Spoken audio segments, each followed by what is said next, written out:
have a very difficult assignment this evening. I was told to share testimonies of Kenya and keep it to 20 minutes. So trying to pick and choose was very difficult. But what I thought I'd do is start off with some testimonies of when I first went to Kenya, and then some testimonies of what's going on there now. So we'll try to divide the time up and keep it there. So I never thought of myself as a missionary. I was a doctor. I was a newly ordained pastor at Lexington, doing good work as far as I could tell, raising a family, doing all those things. My brother Ron Smith asked me one time if I would accompany him to Kenya. And I was like, well, I don't think there's anything, I would have any particular thing to say to anybody in Kenya. I don't know what I would talk about if I went to Kenya. So no, I don't think so, but I'll pray about it. So I was at a medical conference out in Colorado and had an afternoon off. So I took the rental car, drove as high as I could in the mountain, got up to the tree line, road stopped, walked as high as I could, sat down to pray. And as I was praying, I said, Lord, I don't want to go to Africa on a vacation, but if there's something you want for me to do there, I would be glad to go. And as I was praying, the Lord spoke to my mind. And people say, well, what does that sound like? Well, it wasn't a voice, but it was definitely something outside of myself, a communication that was coming. And the Lord said that if I would go, that he would be with me. And I said, well, what would I talk about? And he said, Matthew 5, 6, and 7. Well, I knew Matthew 5, 6, and 7, all about the kingdom. So I was like, all right, Lord, I can do that. So I told Ron I would go. So we went to Kenya, and the first place we went to a place called Eldoret. And this was back before cell phones, back before communication. And so we didn't really have communication with the guys that were in Eldoret. The way they would do it was Eric would go to his place of business, and they had an office in Eldoret. And so he would call his place of business. That guy would run down to the market and look around for the guy that we were looking for, come back and say, I can't find him, and that would be our communication. So we waited a couple of days and didn't have good communication. Finally decided we would just go to Eldoret and we would see who was there. So we got in the car and we started traveling, and there's a guy beside us, and he goes, well, what are you guys doing here? Well, we're here to share the gospel. All right, who are you going to be with? Well, this guy. Where are you going to meet him? Well, we're not sure. Well, what's your plan? Well, we don't really have a plan. And the guy was like, uh-oh. So he told the driver, he said, don't take these guys to the bus stop, take them to a hotel, directly to a hotel, because they don't know anything about what they're doing here. And so he took us directly to a hotel. We got in the hotel that night. So that night we decided we'd go out and just kind of walk around the town. So we went out to the walk around, and we got out in the town, and there were no street lights. All the buildings were all barred up. Everybody had fastened doors, and everything was barred up. We're walking down the street, and we're kind of drawing attention to ourselves. And so people are like gathering around us. And pretty soon we had a pretty good crowd of people standing around. And I'm like, we're probably the richest people here, and we're the only white people here. And I'm getting a little nervous about being here. And I said, Ron, have you seen enough? He goes, yeah, I've seen enough. So we kind of pushed our way through the crowd and ran back to the hotel. So as you can imagine, this was a very poor start to our missionary trip. I mean, I'm scared, I'm lost, I have no idea what I'm doing, where I'm going to do it, the people I'm going to do it with, and I was as lost and as out of my element as I've ever been in my life. And so we decided that night that we would fast and not eat supper, and that we would just pray. So as we're praying, we were just praying as the Lord would lead us as we could, and we ended up having a time of really repentance, of just saying, Lord, we don't know what we're doing here, and then besides that, there's a lot of things in our lives that we just haven't ever gotten around repenting of, There's some things that you like to repent of because they're easy, and there's some things that you don't want to repent of because it's hard, and you don't really want to even face up to the fact that it was there. And you've never told anybody about it, and you've never confessed that. And we ended up, my brother and I, just confessing our lives and confessing before the Lord and asking for his forgiveness. And if you've never done that, there is a blessing that comes from the release of that. And as that Spirit was with us, I started thinking, the scriptures say that perfect love casts out fear, and those that fear are not of God. And I was like, Lord, can you give me a love that would make it so that I'm not afraid? Because that was what I was feeling that night. And so prayed that prayer. Next morning we got up and Ron said, what are you going to do? And I said, well, let's get out of here. I mean, we have no chance of finding the guy that we're looking for, and let's leave. And Ron said, no, the Lord sent us here. We're going to stay. And I said, okay, one more day. I'll go down, pay the hotel one more night, but after that, we're gone. He said, okay. So I went down, paid for the hotel, got back to the room. About 20 minutes later, knock on the door.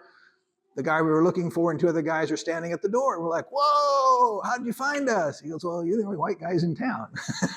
And everybody knows you're here. So I was like, oh, okay. So they took us over to the house where the people were meeting. So we got to the house, and there's quite a group of people who were there. And they had misunderstood when we said we were going to come to Kenya, they thought we were coming to Eldoret. So they thought we were going to be there 3 days earlier. But we didn't come. So like if you guys had come here tonight and half an hour had gone by and nobody showed up, would you still be here? An hour? 2 hours? A day?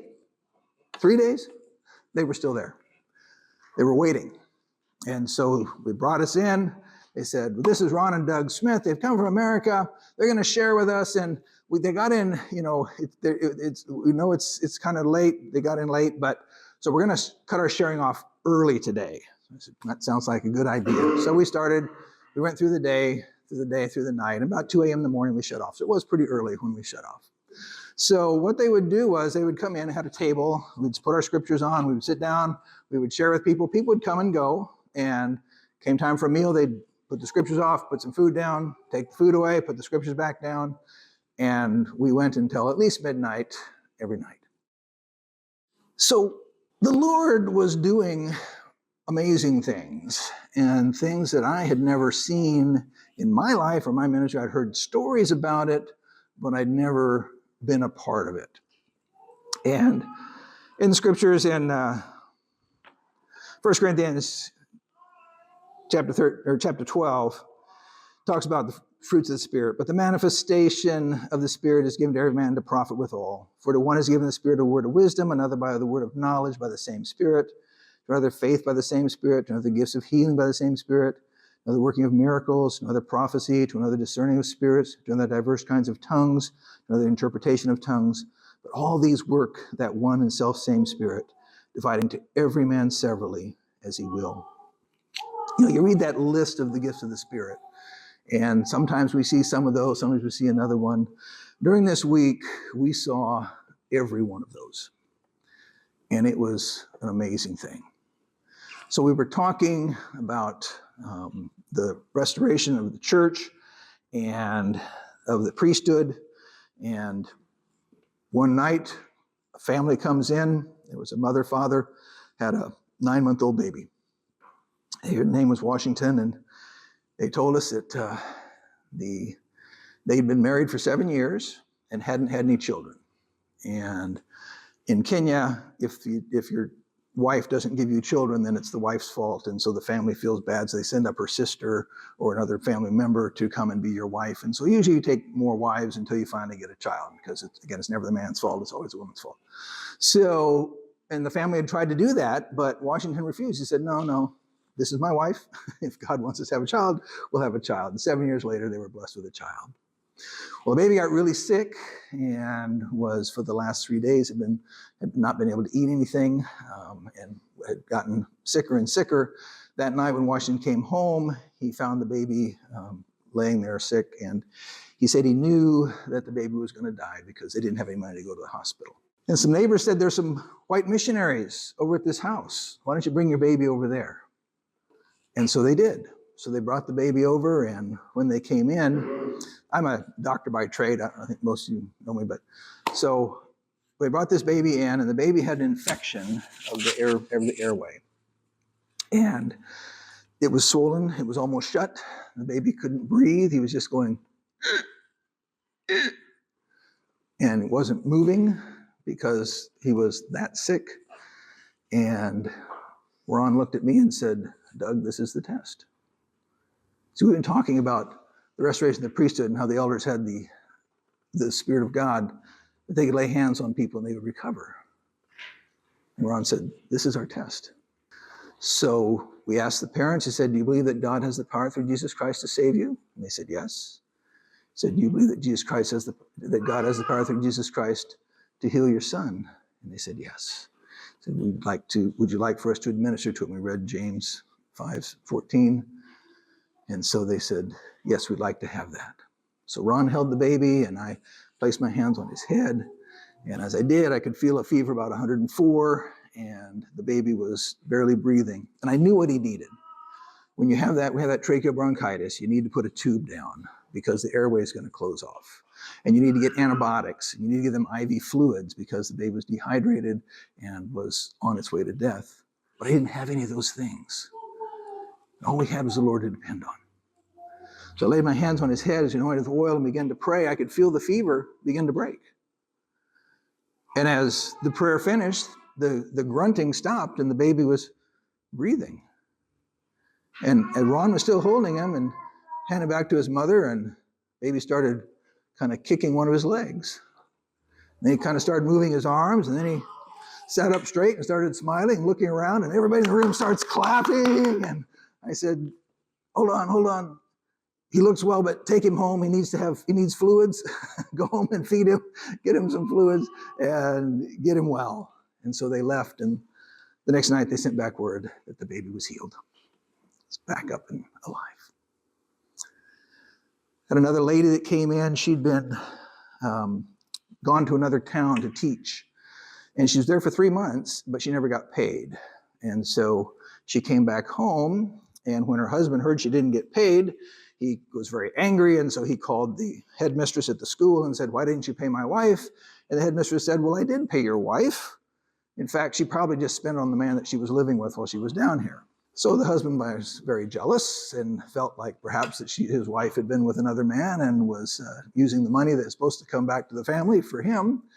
So he asked the police to arrest her. Now, so the police here like protect and serve. That's not necessarily the way the police are in Kenya, at least at the time. And so what the police were going to do was going to beat her until she made a confession about who it was who had the money. And so that was what the police were going to do.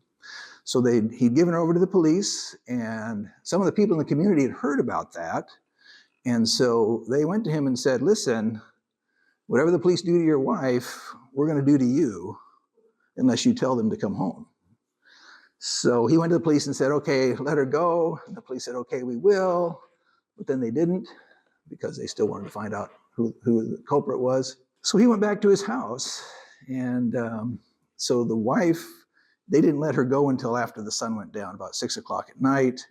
And she was afraid to go home because her husband was a very violent man. And she knew that he was angry.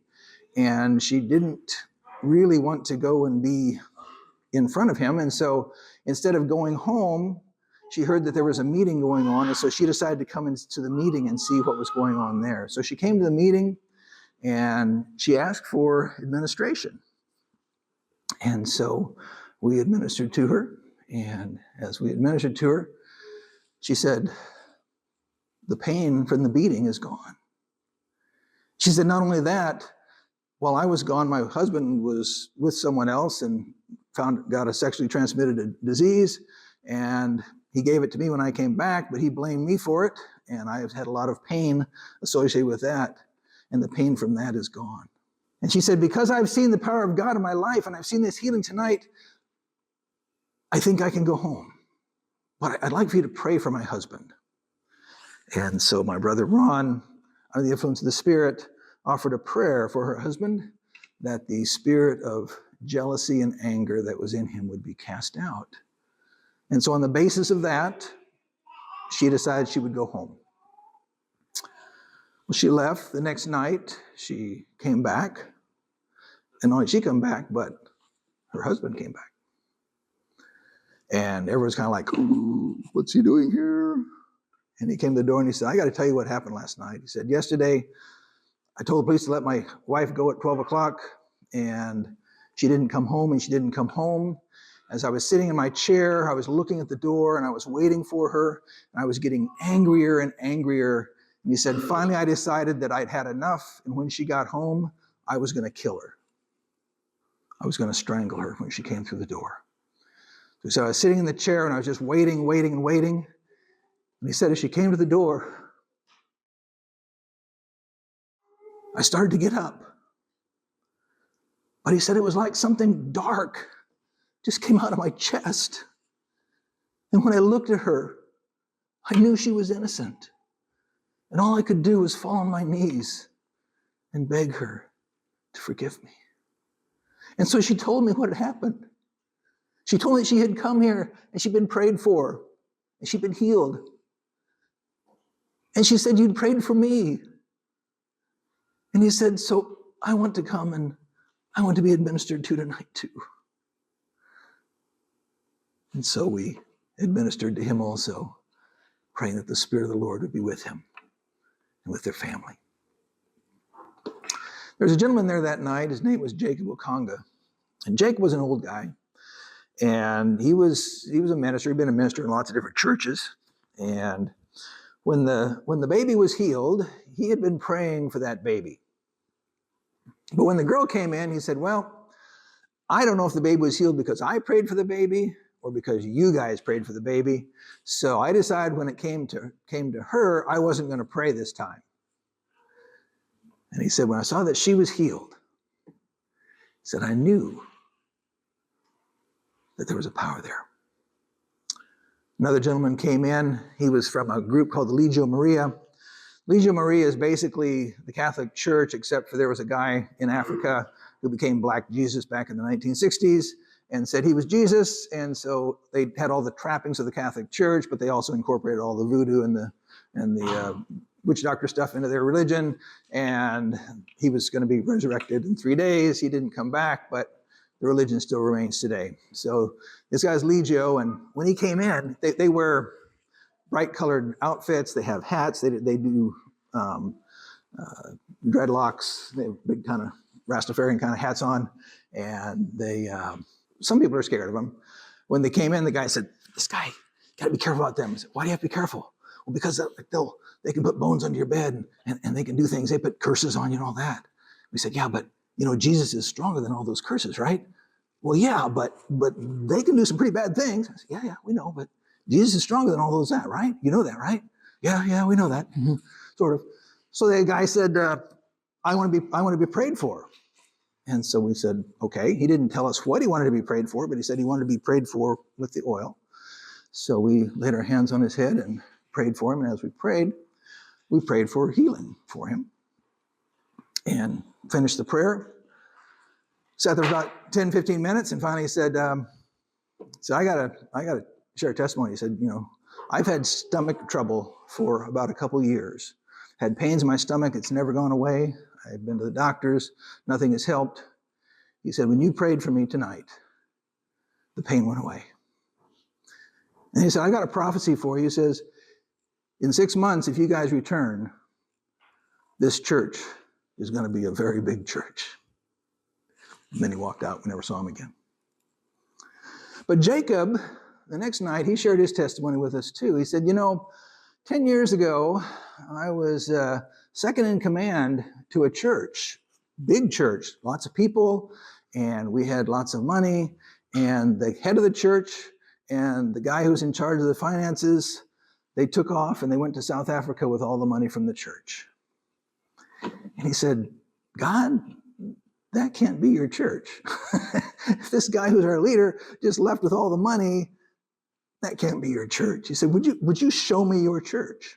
And so he prayed and asked God to show him his church. And so he said, the Lord did. He said he had a vision that night, and the Lord showed him his church, the structure of his church. And we'd been sharing about the structure of the church, the priesthood, the offices, and all those things. And he said, I want you to know I've been looking for that church for the last 10 years.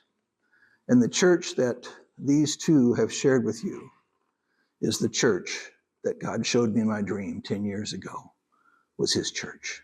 We had talks about a spirit of wisdom, a spirit of knowledge. And I think I understand a little bit what that was. So like at night, when we finally got to bed, we would talk about the next day and say, well, what do you think we could talk about tomorrow? I said, well, I don't know. How about this? How about this? And, well, yeah, it could be. So one night we go into bed and say, what should we talk about tomorrow? Well, we haven't talked about the inspired version of the Bible yet. Maybe we need to talk about that. Okay, we'll talk about that. How are we going to introduce that? No idea. Let's just go. So we go there, start asking questions. The first question, they start asking questions about things that the Bible, the inspired version, answers. First one was, who did Adam's sons marry? Like, well, let's look it up in the Bible. So we look at the inspired version. It says his sons and his daughters paired off 2 by 2. Oh, really? Huh. Okay, how about this one? It says in the book of James, let no man say when they're tempted that they're tempted of the Lord. And then he says in the Lord's Prayer, lead us not into temptation. What's that about? Well, let's read it in our Bible. It says, suffer us not to be led into temptation. Oh, really? What Bible is that? Where's that Bible? So, perfect introduction. They had 3 or 4 questions. All of them were answered immediately by just looking them up in the inspired version, and they were able to have their answers. And so the Lord would bring that kind of knowledge to us, even as we would just every day, as we would plan for the next day, we'd get there, and there would be the opening that we needed to share. We got to the last day, we were going to be there on a Sunday, and we had talked about the next day's service. And I said, Ron, I think, if we're going to preach tomorrow, there's a story that I think we need to start with. And Ron said, yeah, I think so. And I said, and you tell that story much better than I do. So if it comes time to preach, you're the one who's going to preach. Ron says, okay, we'll do that. So we got to the service the next day, and man stands up and says, okay, and Brother Doug is going to give us the word today. I said, no, Ron's going to give it. He goes, no, Brother Doug is going to give us the word today. I'm like, I haven't prepared anything. So I said, well, you gave me that story, Lord. I know the story to start with, so at least I'll start with that. So I stood up and read that story and then took off from there, and the Spirit just led me in the service. After I finished, Jacob put up his hand and said, through a translator, said, I need to share a testimony. So Jacob was an older man, so he spoke Luo, which is their tribal language, and he spoke a little bit of Swahili, but he didn't speak any English. And he said, when I first became a Christian, someone spoke in prophecy to me and told me that I would hear and preach the gospel in many languages. He said, but I've never been able to hear or speak any English. He said, but today, as Brother Doug was preaching, I understood every word before the translation came. God just reached out in so many ways that I'd never seen before. And I kept thinking, there ought to be some old-time missionary here or something. There ought to be somebody like really powerful or spiritual or something that should be happening, all these things. But all these things were happening because God wanted the gospel to go forward. And when I said, Lord, what am I doing here? He reminded me back of that experience on the mountain. When I said, Lord, if you want me to go, I'll go, but I don't have anything to say. The Lord said, if you'll go, I'll give you the words. And that was exactly what had happened. That was almost 30 years ago when those things started. And the work in Kenya has been an explosion. So in those 27 years or so, we have seen over 3,000 people baptized, about 35 different congregations, lots of missions. We can't keep up with the missions because every week there's new missions going on. The baptisms are amazing. In fact, it's growing so fast that the leaders have said, we need to kind of calm this down. Let's not go doing missionary work. Let's try to do pastoral care. Let's try to get people to each congregation so we can at least have communion once a month with the congregations and try to help them to grow, be solid, because we're just getting too many new people in. That isn't God's plan, really, I guess, because he keeps bringing more and more new people in. There was a gentleman, his name's Steve Biko, and Steve's a good guy. He was a street child. If you We don't have those really around here as much, but he was in Kisumu. They've got kids that have like pop bottles with inhalants in it, and they'll just be puffing on that all day long, stealing money, getting food where they can, whatever they can do. They're people that are abandoned by their families, essentially. Steve Biko was a street child and growing up on the streets, but because the Lord intervened in his life, he found the Lord and became a member of the church. And he started a business, which was a nursery business, growing trees, and then he went on to construction. And so he was working construction, and he met this guy, and the guy's kind of being friendly with him. And there's a understanding that they have in Kenya is that if someone is friendly with you, it means that God is telling you to share the gospel with them. And so Steve came to Eric and said, Eric, this guy's being friendly with me. You need to share the gospel with him. And Eric said, well, Steve, he's not being friendly with me. He's being friendly with you. You need to share the gospel with him. Steve goes, okay. So he shared the gospel with him. And this gentleman's name was George. George heard the gospel and was so excited. George had had a very bad injury, a traumatic brain injury before, and he'd had a bad accident, lost his family. He had had a very hard time recovering from that, but eventually he had gotten well, and he really felt like that the Lord had healed him for a reason, and that reason was that God wanted to use him for a reason. And when he heard the gospel from Steve, he knew that that's what the Lord wanted him to do, was to share the gospel with others. And so he started sharing. He shared with his family, shared with the people in his village, and they were very excited to hear. And so they asked Leonard Chepkonga, another elder in the church, to come and to start sharing with the people there. So Leonard was going on a weekly basis. About 4 weeks later, they were like, Doug, can you come? We're ready to have a congregation here. And so went and shared. They had baptisms that Sunday. They had more baptisms the next Sunday, and things were just growing in that area. Well, one of the people who was there, his name was Joseph, and Joseph's son died. And so very tragic, very sad thing. They had a funeral for him, and family members came from all over. So when they came in, they said, they had the service, and they just really felt the Spirit there in a way they hadn't felt before. And so they said to George, who's your pastor? George was like, well, I don't know. Said to Joseph, who's your pastor? And he said, well, I guess George is. He's the one that told me about the gospel. So they said, George, you the pastor? He goes, well, no, I'm not really ordained or anything, but he said, well, can you tell us about the gospel? And so George said, well, yeah. So he started going to their place called Wangapala to share the gospel with them. Well, they got all excited about it, and so they were having Leonard come and share with them, and also Rashid and other young teachers in the church. And so they were there for about 4 weeks, and they said, well, we really want to be baptized. And so, again, we went over. They had about 16 who were baptized on that first time. About a week later, 2 weeks later, had another 11 who wanted to be baptized. And then a while later, there were 4 that hadn't gotten baptized the other times. So they wanted to get baptized too. So pretty soon we had that large group that was there. But it wasn't just Wangapala. George was sharing with other people, and about 4 different congregations or missions were started because of people hearing the gospel from George. And just a couple weeks before we left, there was a 5th one. And that came about because George was riding a motorcycle on his way over to Wangapala. And the guy on the motorcycle said, where are you going? I'm going to Wangapala. It's a long way. Why are you going over there? Well, I'm going to share the gospel. Oh, really? What church do you go to? Well, you probably never heard of it, but we believe in the Book of Mormon. We believe in. Guy goes, that's my church. He goes, what do you mean it's your church? That's my church. He goes, I don't think so. Maybe you're confused with, no. He said, yeah. I said, several years ago, we had that gospel came to our village, and a lot of us were baptized. But the guy that was in charge of it, he kind of wandered off, and things fell apart, and so we haven't met for years. But that's my church.